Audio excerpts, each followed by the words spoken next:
السلام علیکم پیارے بچوں، آج ہماری کہانی کا موضوع ہے چونٹی اور فاختہ۔ جلدی سے میرے چینل کو سبسکرائب کر دیں۔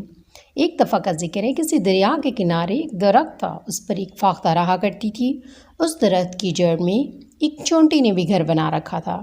ایک دن چونٹی دریا کے کنارے کنارے جا رہی تھی۔ اتفاق سے اس کا پاؤں پھسل گیا اور وہ دریا میں گر گئی۔ فاختہ بھی یہ دیکھ رہی تھی۔ اس سے اپنی ہمسائی کی مصیبت دیکھ کر رہا نہ گیا۔ اسی وقت درخت کی ٹہنی سے ایک پتا توڑا اور اڑتی ہوئی چونٹی کے پاس پہنچی اور پتا اس کے سامنے رکھ دیا۔ چونٹی پتے پر بیٹھ گئی۔ پتا بہتے بہتے کنارے پر آ گیا اور چونٹی صحیح سلامت واپس آ گئی کنارے پر۔ زیادہ عرصہ نہ گزرا تھا کہ ایک روز ایک شکاری شکار کھیلتے ہوئے ادھر آ نکلا۔ اس نے فاختہ کو درخت پر بیٹھے ہوئے دیکھا تو بندوق اٹھا کر نشانہ باندھا۔ اتفاقاً چونٹی بھی قریب ہی تھی۔ اسے فاختہ کا احسان یاد آ گیا۔